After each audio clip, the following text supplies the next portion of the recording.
foram mortos os 450 profetas de Baal por Elias. Mas todo homem de Deus, toda mulher de Deus, é feito de carne e osso. Nós não estamos pregando aqui para que hajam super crentes. O Elias não era um super crente. Ele era um homem de Deus, mas sujeito às mesmas paixões que nós. Porque quando ele foi ameaçado pela Jezabel, ele teve medo. Ele teve medo e ele se escondeu. Ele se escondeu. Deus, vendo o seu medo, o esconde e o leva para distante de Jezabel, para ele não ser encontrado por ela. E esse homem ficou oprimido. E esse homem passou por um período de angústia, de desânimo, de tristeza, porque a Jezabel matou profetas de Deus. Atrás de Elias, ela matou muitos profetas do Senhor. E Elias pensou consigo: já não resta mais nenhum, fiquei só eu. No verso seguinte, de 1 Reis 19, no verso 14, quando Deus pergunta para ele: o que você está fazendo aqui, Elias? Ele responde: tenho sido muito zeloso pelo Senhor, o Deus dos exércitos. Os israelitas rejeitaram a tua aliança, quebraram os teus altares e mataram os teus profetas à espada. Sou o único que sobrou, e agora também estão procurando matar-me. Veja que esse homem fala para Deus: eu sou zeloso pelo Senhor, o Deus dos exércitos. Nós precisamos aprender com estes homens alguma coisa a mais. Aprender que nós precisamos ser zelosos também pela obra de Deus. Aprender que nós precisamos ser zelosos pela obra de Deus, e a obra de Deus não é só aquilo que se diz respeito a essas quatro paredes, estarmos aqui dentro. A obra de Deus se expande, ela se inicia na realidade dentro da nossa casa. A obra de Deus, a minha família faz parte desta obra, e eu tenho que ser zeloso da minha família, eu tenho que ser zeloso do meu casamento, eu tenho que ser zeloso dos meus filhos, porque todos estes diz respeito à obra de Deus, porque todos são obra de Deus.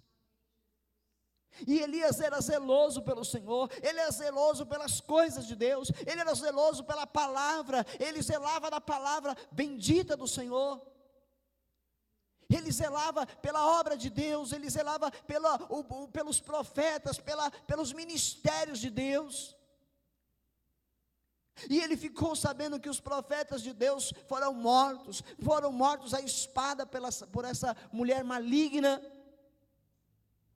Ele ouviu que todos tinham sido mortos à espada, e agora ele está triste, angustiado, amargurado, oprimido. Ele não deixou de ser fiel. Entenda que, se você passou por algum medo, se você de alguma forma se isolou com medo, ou fugiu, ou se escondeu, isso não quer dizer que você tenha deixado de ser fiel a Deus, porque Ele conhece o teu coração, Ele conhece os teus pensamentos, Ele conhece o teu caminho, o teu caminhar. E algumas pessoas, às vezes, por terem ficado com medo de alguma situação, se escondem, se isolam e acham: não há mais esperança para mim, porque eu dei as costas para Deus.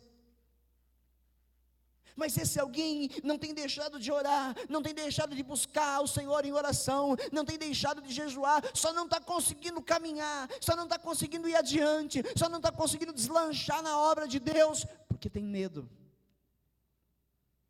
Tem medo. Mas o Senhor conhece o teu coração. O que você está fazendo aqui? Talvez Deus tenha perguntado isso para mim e para você já inúmeras vezes. Quando nós nos isolamos de alguma forma, quando nós evitamos, de alguma maneira, cumprir com os desígnios de Deus para nós. Talvez Deus já tenha perguntado para você: o que você está fazendo aqui, quando você estava quietinho, escondido, com medo, isolado. Elias estava dentro de uma caverna nesse texto. Ele se escondeu dentro de uma caverna. Ele temia que seria morto também. Ele tinha temor. Ele tinha medo de morrer. Ele até chegou a pedir para Deus: Senhor, já cumpri com o meu ministério, já cumpri com aquilo que me foi dado, já não resta mais nada para mim, recolha-me dessa terra. Ele tinha medo de morrer pela espada de Jezabel e não pelas mãos de Deus, porque certamente ele se sentiria envergonhado ao estar morrendo pela espada de um inimigo de Deus. Então ele temeu estar escondido aqui. A Bíblia diz que Deus veio visitar Elias nessa tarde. Lá no verso 11, Deus fala para ele: saia e fique no monte, na presença do Senhor, pois o Senhor vai passar.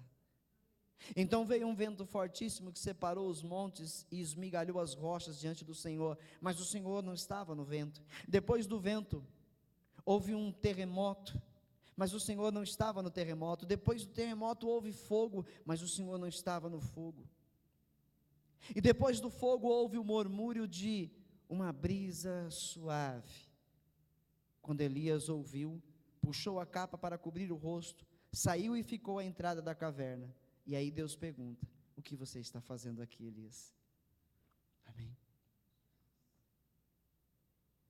Alguns buscam ouvir Deus no meio do barulho, no meio do terremoto, do fogo, aí, fogo. E Deus quer falar com a gente de uma maneira suave. E Elias não se confundiu com aqueles barulhos. Quando passou a brisa suave, ele se levantou, foi à entrada da caverna e se cobriu com a capa, porque ele sabia que Deus ia falar suave com ele. E ele falou: o que você está fazendo aqui? Senhor, eu sou zeloso da tua obra, eu sou zeloso do Senhor. Os israelitas a quem eu preguei a tua palavra, rejeitaram a tua palavra. Quantos têm pregado a verdade, e a grande maioria tem rejeitado a verdade? Quantos têm rejeitado a verdade? Eu vim na igreja, mas eu achei que ia sair uns rodopios, eu achei que o pastor ia olhar para mim: é isso que te digo, servo meu, olha, serva do Senhor, Deus manda dizer, olha, tem uma chave na sua mão. Eu pensei que ia acontecer algo assim, e eu fui lá, e só a palavra foi pregada, eu quase dormi no culto, porque não conseguiu ouvir a voz suave de Deus pela palavra.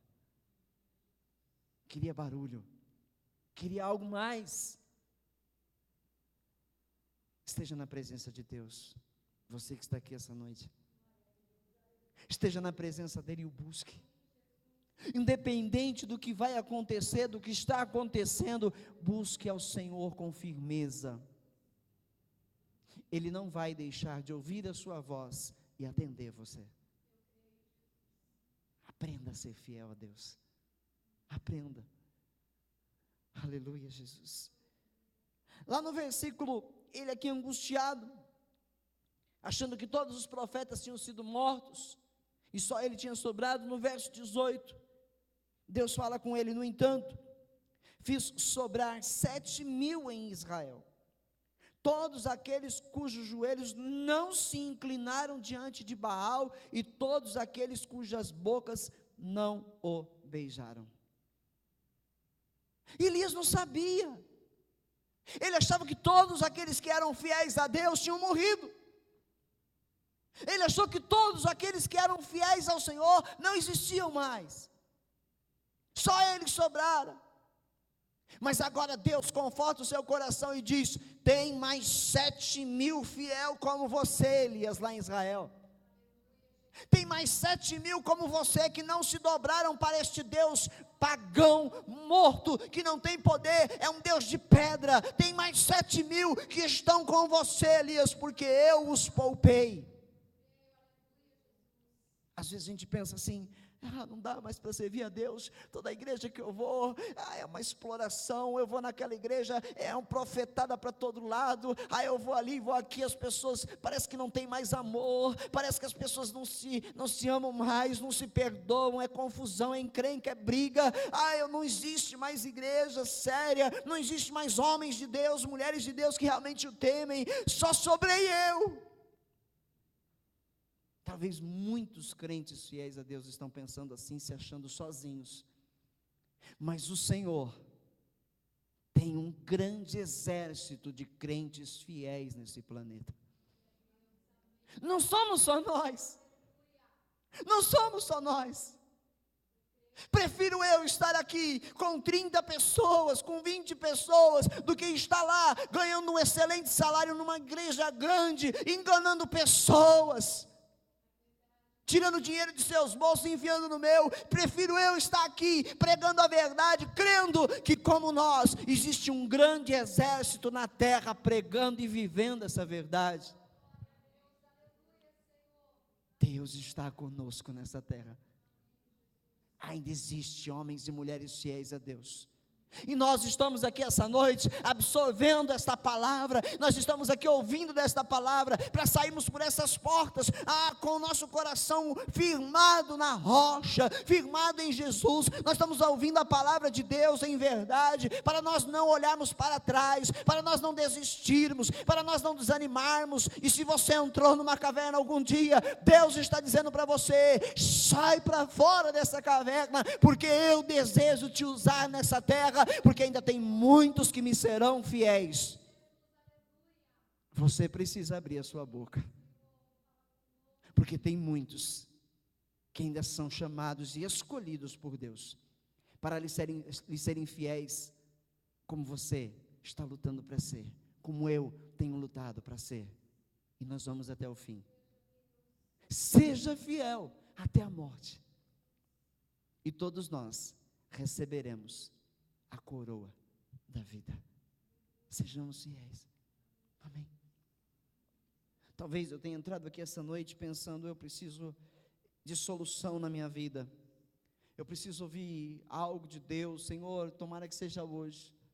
Eu preciso de solução no meu casamento, eu preciso de solução no meu trabalho, na minha vida profissional, eu preciso de uma solução aqui, uma solução lá. Talvez eu tenha entrado aqui essa noite com esses pensamentos. Deus está dizendo: seja fiel. E ser fiel a Deus é não fazer o jogo das trevas, é não aceitar que você está derrotado, porque quando você aceita que está derrotado, você está fazendo o jogo do diabo. Crente fiel a Deus olha para a derrota como vitória, porque sabe que Deus transforma o mal em bem, porque sabe que Deus faz com que todas as coisas cooperem para o seu bem, porque você o ama. Tenha certeza disso. Não olha para trás, não olha para aqueles que prosperam e não temem a Deus. Eu ouvi um pastor pregando, dizendo que Deus tem um estranho hábito de abençoar pessoas que não o servem. O pastor disse: Deus tem um estranho hábito de fazer pessoas que não o temem prosperar sobre a terra. Eu não concordo, porque aqueles que prosperam sem temor a Deus, prosperam para a sua própria ruína, porque aqueles que estão sendo, entre aspas, abençoados por Deus, porque não estão sendo abençoados coisa nenhuma, porque não estão na igreja, não oram, não jejuam, não temem, não perdoam, eles não estão prosperando, eles não estão sendo abençoados. Todo aquilo que parece ser prosperidade vai trazer ruína para essas pessoas. Abençoados são aqueles que temem a Deus. Mas pastor, eu estou lutando, capengando, o outro está ali, nem teme, já está lá na frente. Não olha para isso. Deus está abençoando você, ainda que você olhe e não esteja vendo alguma coisa mais significativa acontecer a teu favor. Deus está abençoando você, se você está buscando ser fiel a Ele. Em 2 Crônicas, no capítulo 16, olha o que diz a palavra do Senhor. Um rei chamado Asa é exortado por Deus através de um profeta. Aleluia, Jesus. E eu disse segundo Crônicas 15, falei 16. No versículo 2. Vamos pegar um para entender melhor. O Espírito de Deus veio sobre Azarias, um profeta, filho de Obed. Ele saiu para encontrar-se com Asa, o rei, e lhe disse: escutem-me, Asa e todo o povo de Judá e de Benjamim. O Senhor está com vocês quando vocês estão com Ele. Amém? Isso responde que aquele que está prosperando e não está com Deus, está prosperando coisa nenhuma. Que aquele que parece estar melhor do que você e não teme a Deus, está bem coisa nenhuma. Tem pessoas olhando para você, passando por você, rindo, te esnobando, dando uma que estão bem pra dedéu e não estão bem coisa nenhuma. Não tem paz aqui dentro. Não existe paz. Você tem paz. Porque o Espírito do Senhor é sobre a sua vida. Você tem paz. Ainda que você olhe como paz, pastor. Eu estou sendo perseguido aqui, eu estou sendo perseguido lá, está acontecendo isso, está acontecendo. Como paz? A paz de Cristo Jesus excede o entendimento humano. Essa paz está em você. Ande com Deus. Você vai ver que essa paz está com você. Deus vai estar com você quando você estiver com Ele. Não adianta vir a um culto e achar que tudo se resolve num culto com uma mensagem ou uma profecia. Você e eu precisamos estar com Deus. A nossa vida precisa ser uma vida vivida retamente aos olhos de Deus. Porque Deus nos vê em todos os lugares desta terra. Deus nos vê aonde nós nos escondemos, Ele vai nos ver. Não há como escapar da presença de Deus, não há como enganarmos a Deus. Eu estou sendo fiel, sem estarmos sendo. Ele nos conhece e nos vê. Os olhos do Senhor estão sobre todos os seres humanos na terra. Amém? O Senhor está com vocês quando vocês estão com Ele. Se o buscarem, Ele deixará que o encontrem. Eu tenho orado, eu tenho clamado, mas eu não vejo nada acontecer, eu não ouço a voz de Deus. Eu tenho orado, eu tenho ido à igreja, eu tenho feito campanha e não ouço a voz de Deus. Ei, a Bíblia está dizendo que se nós o buscarmos, Ele vai deixar ser encontrado por nós. Prostre-se diante do Senhor. Sabe, às vezes nós somos orgulhosos. Deus nos puxa a orelha e a gente dá uma que não está tudo bem, que imagina, eu não estou nessa situação. Não, estou indo à igreja, estou firme. Eu não posso enganar o meu Deus. Eu não estou firme, não. Nós temos que admitir quando isso está acontecendo. Senhor, olha as injustiças que tem me feito. Eu também pratico erros, eu também erro, eu também peco. Senhor, olha para mim. Senhor, se eu estou vivendo uma vida longe dos teus olhos, da tua presença, Senhor, purifica o meu caminho. Eu preciso de ti, Senhor. Mas eu não estou vindo na igreja porque me machucaram. Eu não estou indo lá porque tem me ferido. Ei, esquece eles. Senhor, olha para mim. Vê se há alguma coisa em mim que não te agrada, Senhor. Pois eu também peco, Senhor. Eu ainda peco, Senhor. Purifica-me, Senhor. Precisamos ser fiéis a Deus, igreja. Não podemos olhar para os outros, temos que olhar para nós.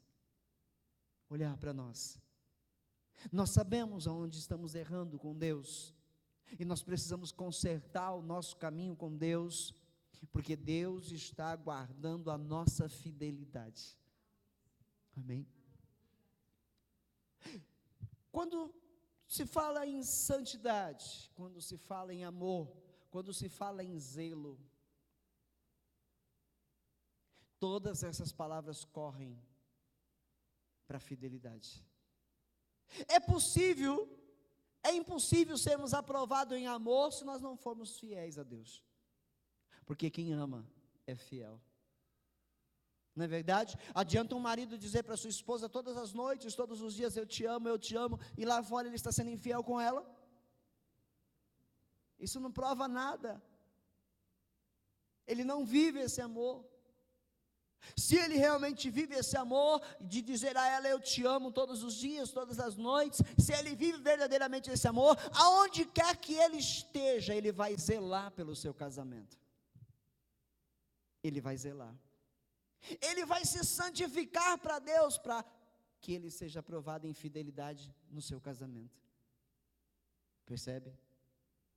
Fidelidade, amor, zelo, fé, estão dentro do mesmo pacote. Não dá para ser uma coisa e não ser outra. Dizer que eu amo, dizer que eu sou fiel a Deus, mas eu vivo aborrecendo o meu irmão, é ser infiel a Deus. Percebe? Por isso eu olho para mim todos os dias quando eu vou orar para Deus. Senhor, eu estou na mesma posição que qualquer outro ser humano. Eu estou na posição de pecador. Eu não sou mais aquele pecador que ama o pecado, que pratica o pecado deliberadamente. Eu já escapei disso porque o Senhor, com o seu sangue, pagou pela minha vida lá, na cruz do Calvário. Mas eu ainda estou na mesma posição. Nós ainda estamos na posição de pecadores. Porque a qualquer momento eu ou você podemos cair. A qualquer momento eu ou você podemos estar apontando o dedo para alguém e ter outros 10 apontando o dedo para nós. Percebe? Então eu primeiro preciso aprender a ser fiel a Deus. No amor, no trato com as pessoas, com a família, com a obra de Deus, com as coisas de Deus. Você, nós precisamos ser zelosos com Deus. Como Elias declarou, sou zeloso pelo Senhor, o Deus dos exércitos. Nós precisamos ser zelosos com Deus. Amém. Amém, igreja? Se o buscarem, ele deixará que o encontre, mas se o abandonarem, ele os abandonará. E tem sempre aquele que fala, eu sou aí falho, pecador, mas Deus é fiel, né? Deus sabe que eu não sou perfeito, mas Ele é fiel. Fiel sim, com quem? Comigo que estou dizendo, dando justificativas para o meu pecado? Deus sabe que eu não tenho jeito, né? Que eu sou fraco, a carne é fraca, Ele mesmo falou, mas Ele é fiel comigo.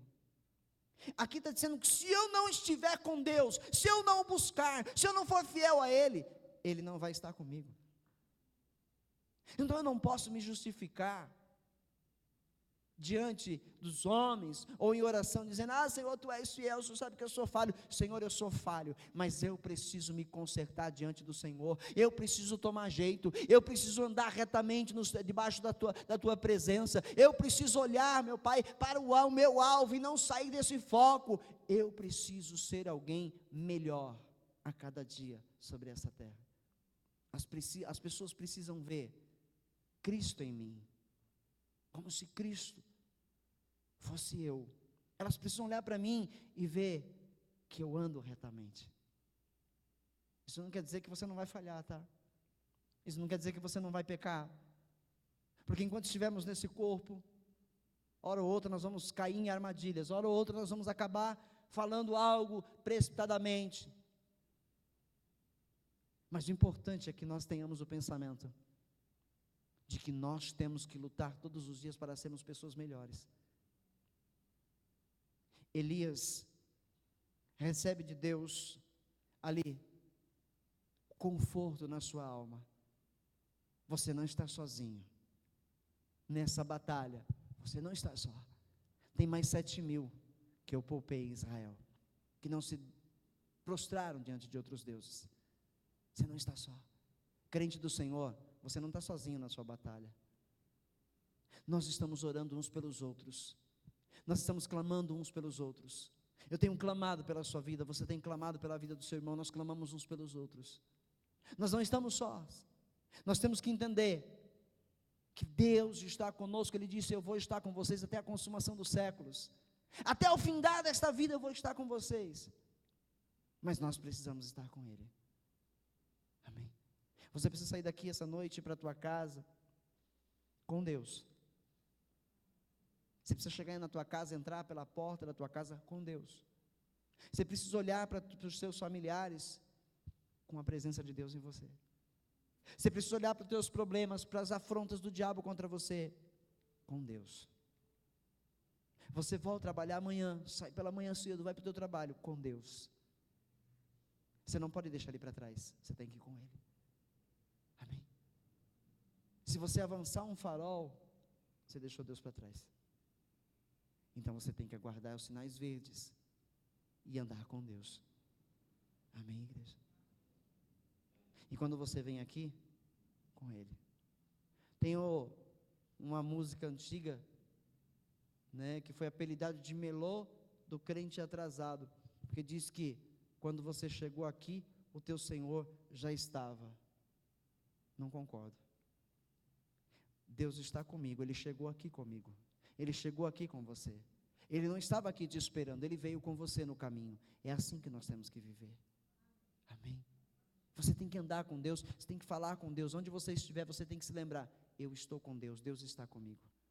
Eu vivo para Deus, porque Deus me amou primeiro. Tá? Seja fiel como Elias. Elias recebe depois um desígnio de Deus adiante, de passar o seu ministério para um outro homem chamado Eliseu, que seria profeta em seu lugar. Deus não deixa esse homem ver a morte. Esse homem é levado num redemoinho. Ele é arrebatado por Deus, porque foi fiel a Deus. Ele não foi morto pela espada de Jezabel. Ele foi fiel a Deus e recebeu a recompensa da fidelidade. Seja fiel a Deus, e Deus vai fazer muito mais do que aquilo que você pensa ou imagina. Deus vai fazer muito mais do que aquilo que você tem buscado. Talvez você tenha orado: Senhor isso, Senhor por favor aquilo, e Deus está dizendo: eu quero te fazer muito mais do que você tem pedido ou imaginado. Seja fiel, ande em fidelidade com Deus, ame o teu próximo, perdoe aqueles que te maldizem, não minta, não roube, não passe a perna em ninguém, seja reto nos teus caminhos. Isso é ser fiel a Deus. Seja fiel. Não se envolva na roda dos zombadores. Não caminhe no caminho dos pecadores. Não vá pelo conselho daqueles que não têm temor de Deus. Você estará sendo fiel a Deus assim. E quando você abrir a tua boca: Senhor, Deus já estará abrindo a mão e abençoando você pelo teu caminho. Amém, igreja? Amém? Vamos ficar de pé. Aleluia, Jesus. Aleluia. Eu termino essa mensagem dizendo para você em 1 João, no capítulo 2, no versículo 17. O mundo e a sua cobiça passam, mas aquele que faz a vontade de Deus permanece para sempre. Amém? Não viva com teu coração no mundo, viva com teu coração em Deus, porque o mundo vai passar, mas aquele que faz a vontade deste Deus Todo-Poderoso não vai passar, permanecerá, viverá para sempre. Deus tem projeto na tua vida. Agora você olha para alguém que está aí na igreja, não pode ser alguém que está toda hora no seu lado, né? Olha para alguém e fala assim: Deus tem maiores projetos na sua vida. Amém? Quem crê, diga glória.